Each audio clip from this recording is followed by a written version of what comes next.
Y ahora toca hablar del regreso triunfal, no sé por qué le digo así, de el buen Ernesto Contreras, un director mexicano que ya ha tenido bastantes películas, varias de estas que se presentaron tanto en Morelia como en Guadalajara, Párpados Azules, que es como yo creo que una de sus obras que más me gustaron.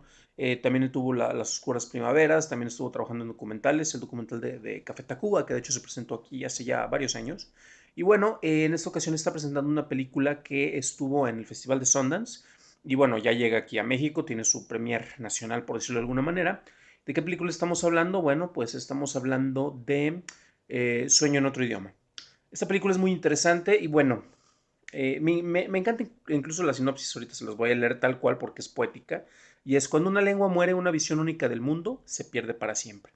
La historia se enfoca en el triángulo amoroso entre dos personas, dos chavos y una chava, que bueno, en su juventud tuvo cierto conflicto, cierto roce que hizo que se separaran entre ellos. Hubo una ruptura, se agarraron incluso a trancazos los dos cuates.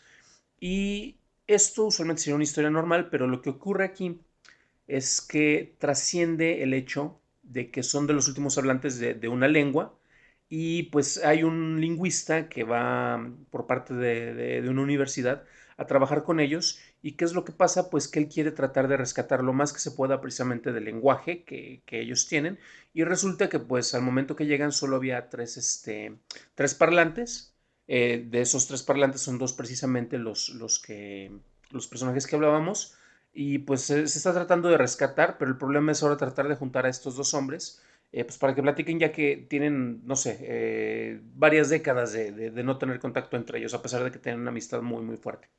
Hay un trabajo muy interesante, sobre todo en el trabajo de John es impresionante, la verdad me gustó bastante, sobre todo porque con algo que podría ser un poco, con enfoques tal vez académicos, con enfoques más intelectuales, podría parecer un poco aburrido, pero si hay algo de cierto es que la labor del lingüista no necesariamente tiene que ser aburrida. Recordemos que tenemos la cinta de Arrival, que es impresionante en lo que se maneja la ciencia ficción, y acá tenemos, no ciencia ficción, pero tenemos un juego con la mística, con elementos mágicos que se presentan en la historia. De hecho, aquí estoy leyendo, como si no lo hubiera notado, el personaje de Francisco Javier Valdés, no, perdón, no es personaje, él estuvo asesorando y de hecho él es el creador del lenguaje Sicril, que es el lenguaje que está a punto de extinguirse porque ya tiene casi nadie que lo hable. Bueno, la historia se mezcla con dramas personales, ya mencionamos uno que usualmente se menciona dentro de la cinta con el juego de los flashbacks, y tenemos también una historia de amor que se presenta con los intereses personales del lingüista, con alguien que está por ahí dentro de la historia.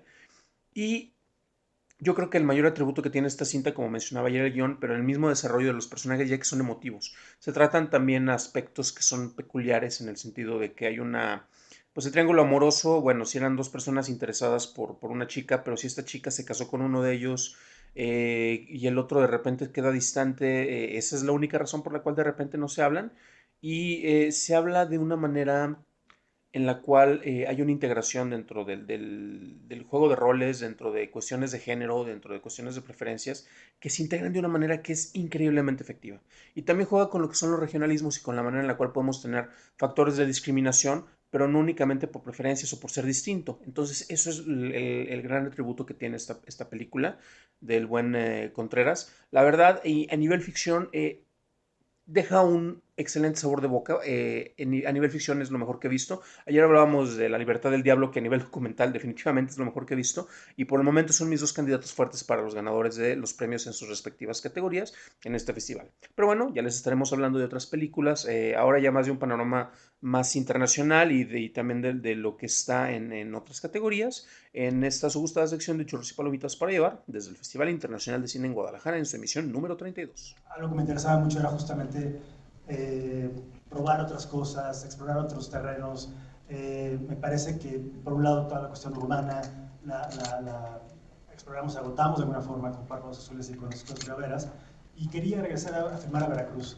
Eh, para mí esta película es un poco como regresar a esas eh, búsquedas de Cuando el Milagro, por ejemplo, que fue otro de mis cortos, y combinar esta cuestión humana, no humana, mística, y era parte de lo que tenía muchas ganas de hacer.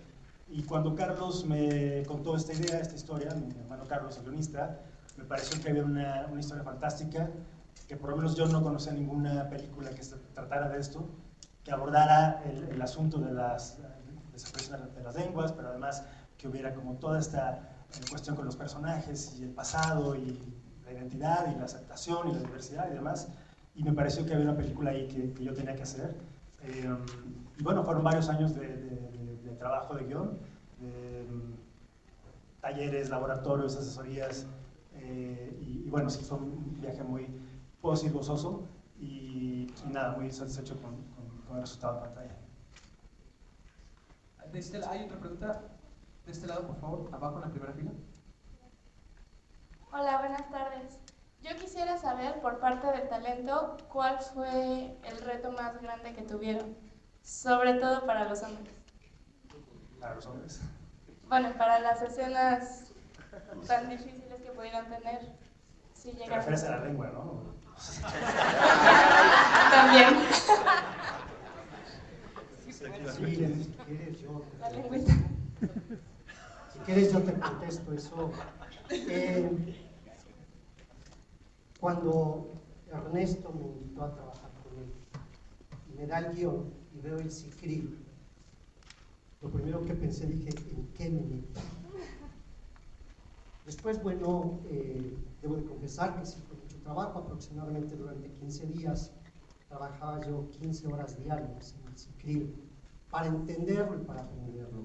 Creo que ese fue el reto más grande y bueno, sobre todo el haber estado en un clima que de repente resultaba adverso, pero que llenaba mucho de esta mística de la que está hecha la película. Me parece que el resultado lo vemos, yo no había visto la película, la estoy viendo ahora, y todas las dificultades que pasamos nosotros en la selva, desde el talento, técnicos, asistentes, era una comunión maravillosa. Yo creo que tiene que ver con la película. Efectivamente, el Cicril, lo que veo, tiene su encanto. ¿Pero ustedes quieren agregar algo? Yo hablaba de los hombres. Pues igual creo que el Cicril fue el trabajo que más nos costó, pero afortunadamente tuvimos un coach que nos hizo trabajar arduamente y también Manuel nos ayudó bastante. Entonces creo que, sobre todo para lograr esta similitud entre los dos personajes y hablar igual. Perfecto. Arriba hay otra pregunta. Hola, aquí. Ernesto, ¿cómo estás? César Huertas, desde el Universal. La creación del script, digo, finalmente es una lengua que no existe, hasta donde tengo entendido. La conformación, todo lo que tenía que confeccionar la creación de este apartado. Y por otro lado, lo tocaron un momento ahorita, qué complicado es finalmente filmar en la selva. Estás a expensas de luz, de calor, de frío, de lluvia, de todo lo que tú quieras, ¿no? Gracias. Sí, César.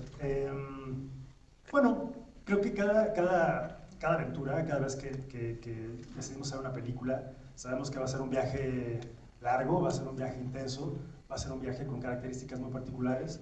Y en este caso, parte de lo que yo quería era que eso se viera en pantalla y que, a pesar de haber estado preparados en un principio para el calor y los moscos y demás, nos encontramos con una selva fría, muy fría, lluviosa, lodosa, y lejos de traumarnos con eso, más bien fue como darle la vuelta y hacer que eso se viera muy bien.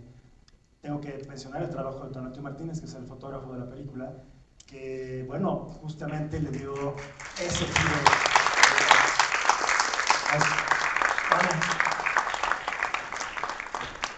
Tonatiuh Martínez.